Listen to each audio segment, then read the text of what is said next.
I, Ayo Jimi, do solemnly declare that this is not an attempt to touch your anointed or do your prophet any harm, but to help make sense of the pandemic supply chain disruption between prophecies and fulfillments. So help me God.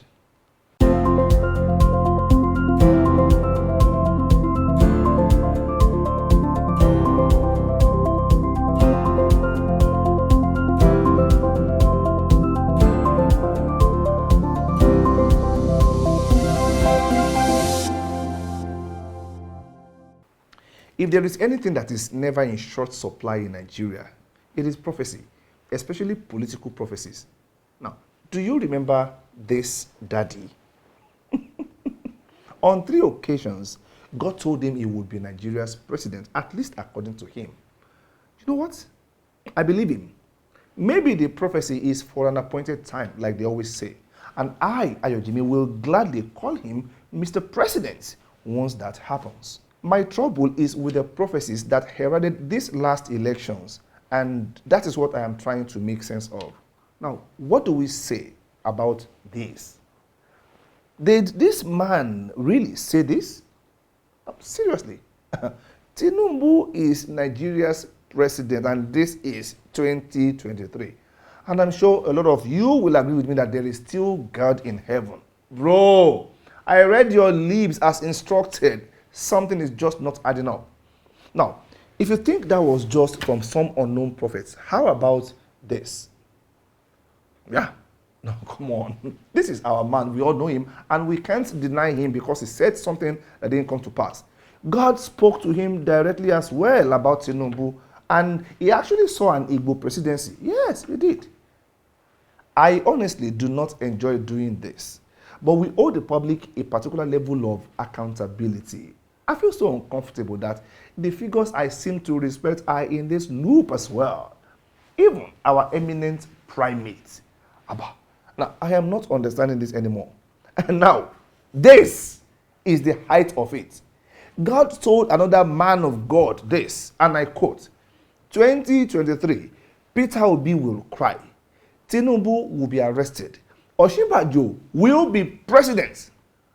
I like to treat this with some kind of caution, okay? Maybe Peter Obi cried. That will not be out of place. I mean, considering the investment of hope that seems not to yield desired results. Now, the good news is that the guy who could not spend shishi, you know they spend shishi after all. Oh my goodness. And as for the second part of the prophecy, Tinubu was not arrested, and Osinbajo is clearly not Nigeria's president, at least not now. The guy didn't even make it beyond the primaries. What are we saying? Now, what are we supposed to believe going forward? Somebody needs to make it make sense. I am losing it. And I am not alone on this lane of confusion. The Make It Make Sense team hit the street to get the pulse of the masses about prophecies that seem not to be in sync with realities. And here is what they have to say.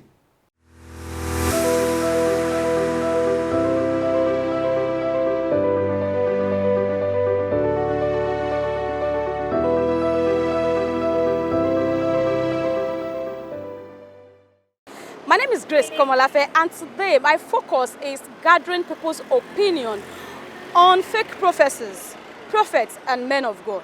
A lot of well-respected men of God are church owners, men of God, church owners. All of them are the same, you know. So they don't talk. They have spoken. They have prophesied that President Tinubu will not become the president of the Federal Republic of Nigeria.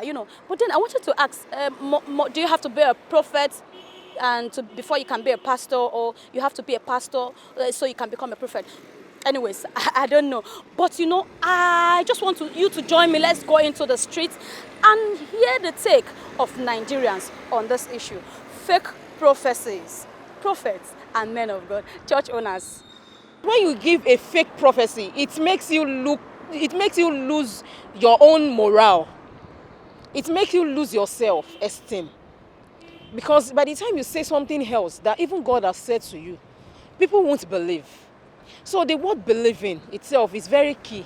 So when you are saying something that you know that you heard, probably they might hear it also.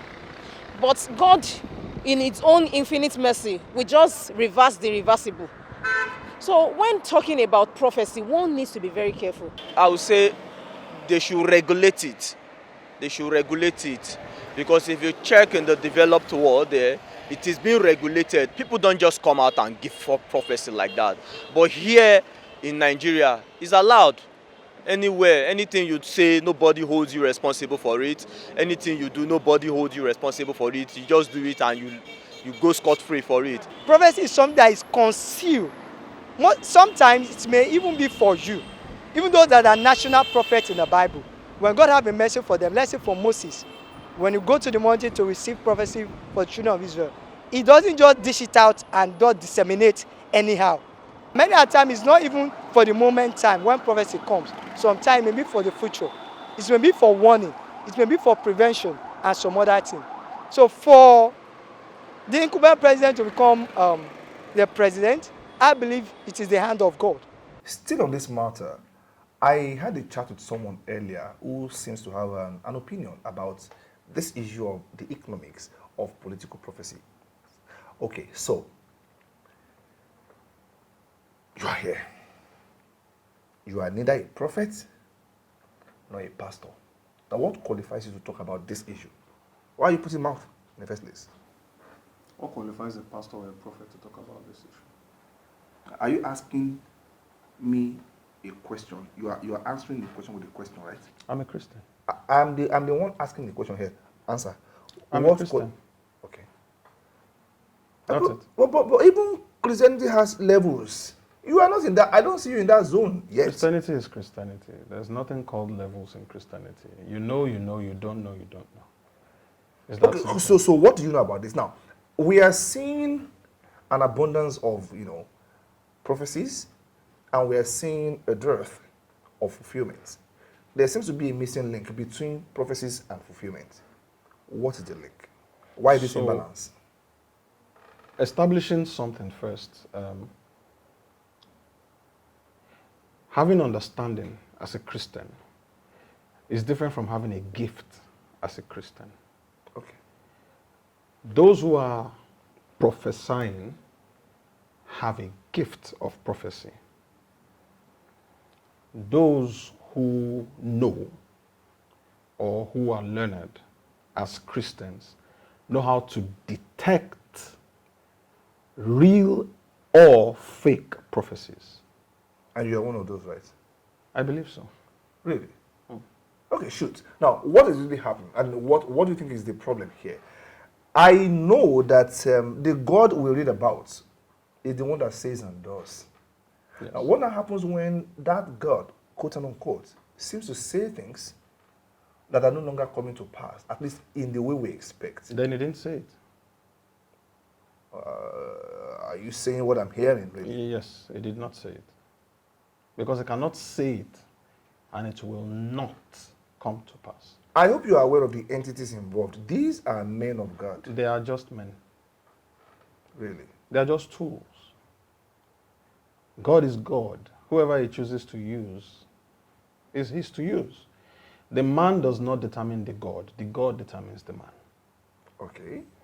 And as the God is determining the man, he is the one that will determine who he is going to talk to or through, and who is going to not talk through or through. The fact is, there are many that God called, and there are many that called God. I like that. All of us call God, actually. We all call God. Okay.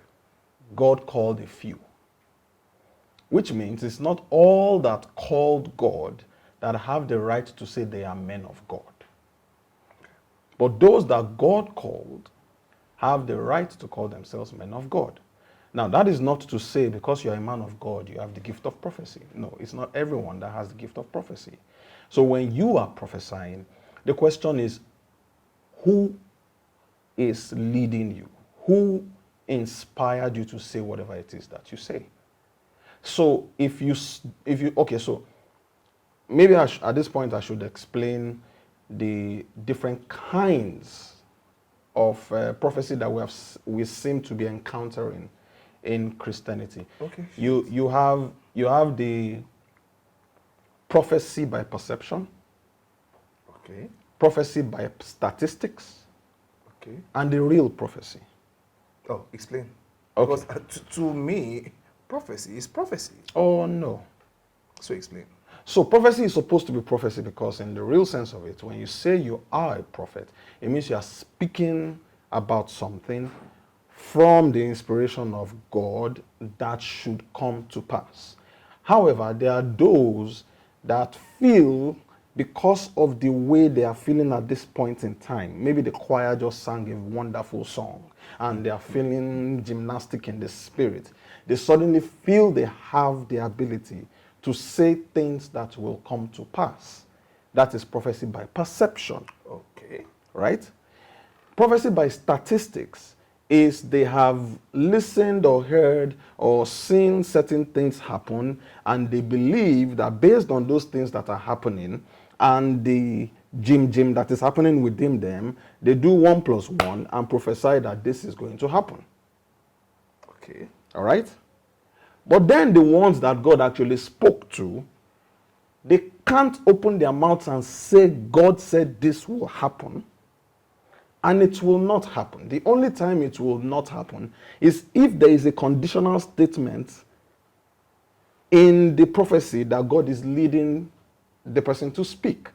So, for example, in the Bible, you have Eli that God told him he is going to pass away at a particular point in time. If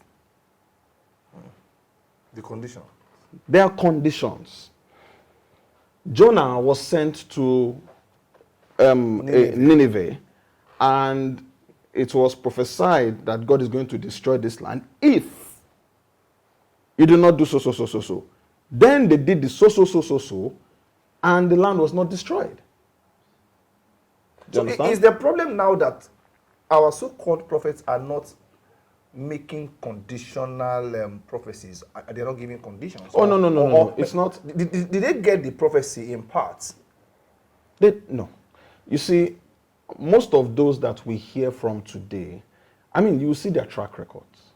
When someone says something that comes to pass, I mean, you will see, if it is on video, you would see the video, and then you will see the thing coming to pass. 3/4 of the time. Now, the moment the person does one, and it doesn't come to pass, what many people do not understand is, so they are not only prophets in Christianity. There are prophets in Islam, there are prophets in other religions, right? However, the conditions, or should I say the categories of prophecies get fulfilled in many of the religions, and unfortunately, mostly in Christianity. So, but when a true prophet of God says, this is the person, that is what is going to happen, this is how it's going to be, there's no negotiation about it. It will come to pass. Okay, yeah, let me puncture it there. There is a school of thought that believes that men of God, so to speak, should steer clear of politics. And some other people beg to differ. After all, God rules in the affair of men. What's your take on this? Yes. So, as a man, I have the right to feel I should interfere. Okay. So if I seemingly have the Spirit of God, and I see something happening in the economy, and I feel like interfering, that is me feeling like interfering. Okay.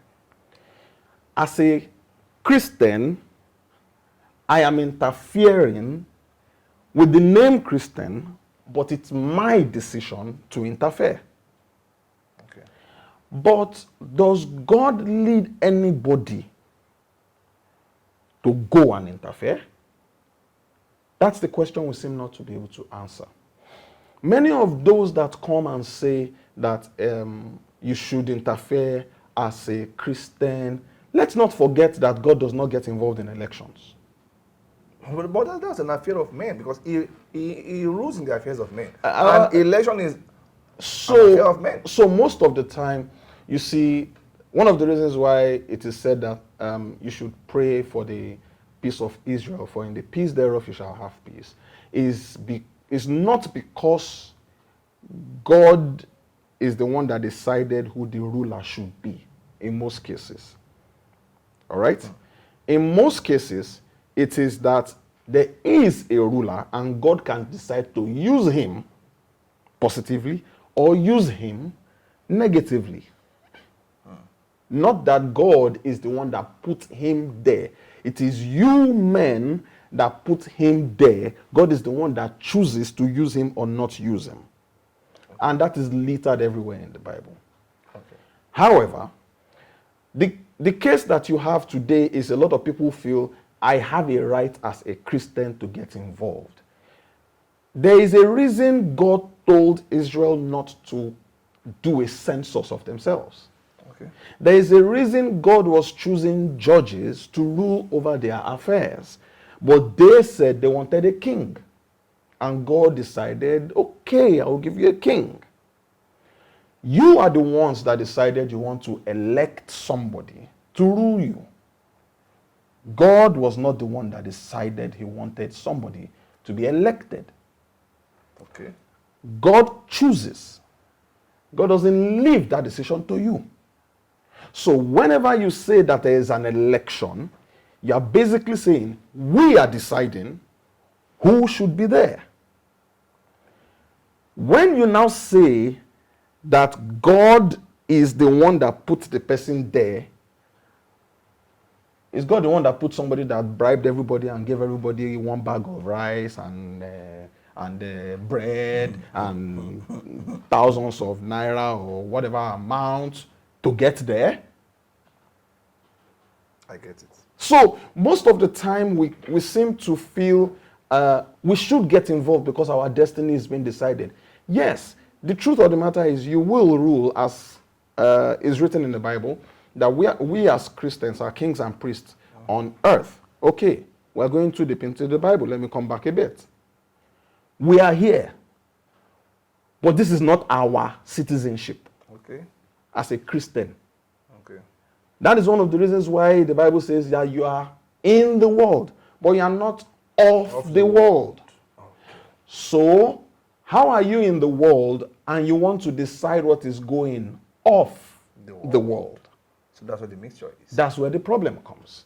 So you now start getting yourself involved and things start burning in your hands, and then at the end of the day, everybody starts doubting you. So how do we now proceed as a people? We are very religious in this part of the world. How do we proceed when prophecies are not coming to pass and then these are revered men of God? Personally, I would say that men of God have no business getting involved in politics. They have no business trying to prophesy who should be there or who shouldn't be there. I'm glad you defined that involvement in politics, because if I choose to vote, that is still a level of involvement Oh in yes, politics. that's your right as a human being, not a prophecy, not trying to influence. So does this explain why some men of God are a bit cautious to make pronouncements about issues of this nature? Exactly. All right, your final take. My final take is we should be very, very sensitive. It is very easy to... Okay, I think I'll put it this way. When God is with you, God is with you. When God has left you, you should know when God has left you and stop pretending God is still with you and then mislead people to think it is God that is using you to make a prophecy or to bring something to pass as a man of God. Okay. Thank you, Jayola. Thank you for coming. Thank you very much. Thank you. We'll go back to the studio.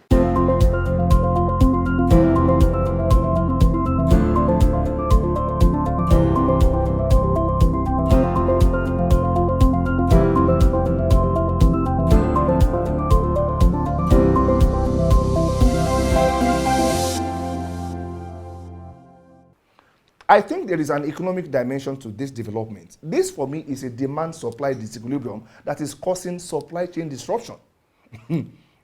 That is serious English, right? Now, prophecies are experiencing a boom in supply, while fulfillments are experiencing some kind of market downtime. Between thus saith the Lord and thus doeth the Lord, something is fundamentally shifting the balance. Now, what exactly is the problem? I did a bit of scenario thinking that you might find crazy. Okay? And now, my first suspicion is ChatGPT and other members of the AI family. Yeah, I have come again with that. Now, I don't trust these robots in a particular context. Perhaps they are hijacking conversations between God and the prophets, and they are successfully mimicking God's voice and sending their own versions of the prophecies to our innocent and unsuspecting prophets. And of course, they are infusing it with their own personal agenda. I'm just thinking out loud, okay? Now, there is also the possibility of a transmission problem between prophecy and fulfillment. Those who pass information also pass errors. And no message, I repeat, no message is transmitted with 100% fidelity. So it is equally possible that maybe God changed his mind because of the intercession of the prophets, but they forgot to subscribe to the updated versions of the prophecies. They did not get the updates from God, and so they didn't give us enough updates. Wow. I may not be able to guess right, but the God we read about is one that honors his words more than his name. Have you not read? I will worship toward thy holy temple and praise thy name for thy loving kindness and for thy truth. For thou hast magnified the word above thy name. Not my words, oh, that is scripture. Now, speaking of the economics of prophecies, there is a booming industry built around prophets and prophecies in this part of the world. At least, we know of this twerking pastor and his twerking counterpart. Yeah. Now, seriously, guys, these dudes are uniquely sick. I say it with apologies to you guys. I understand your situation, okay? Now, they do this for pure entertainment, and I think they are not faking their fake prophecies. They are smiling to the banks anyway. It is what it is. The economics of prophecies. The message of salvation in Africa is hinged on welfare economics because of the abundance of poverty in our land. A lot of us, a lot of you, still go to worship places to meet a God who gives and not the God who is. Now, we go to church for what he gives as against what he is. That is sad. So all you need to do is attempt a generic prophecy, and a people who are there with expectations will latch onto the prophecy without thinking. We kind of suspend our reasoning for prophecies. That's sad. Some prophecies actually seem to insult our collective intelligence. I mean, how can you have over 5,000 people and say there is somebody here? God says you have a challenge with your finances. If you are the one, come forward. How about, like, seriously? Now, how many Nigerians, how many Africans are without any financial challenge? That is an easy altar call now. Even in this room, I can safely give the same prophecy and have people come out. At least I know that my head of operations even has issues with his finances. Yeah, and that does not make me a prophet. 1-0. I told you now. All right. Seriously, the business of prophecies is a messed up one at this point in time, and the premium placed on it is being diluted with incidences just like this. Now, so what is the way forward? I think the answer is still in the scripture. Lay reader, what does 2 Chronicles chapter 7 verse 14 say? If my people, who are called by my name, shall humble themselves. Stop. If my people, who are called by my name, shall humble themselves. Humility is the name of the game. PK has always said, you will never go wrong except you are first convinced you are right. Conviction thereof should be the beginning of fact-finding, not a ticket to instant national prophecy. And I stand with him on this. Are you hungry? I hope not. That's the show today. We just tried to make it make sense. See you some other time. Thank you.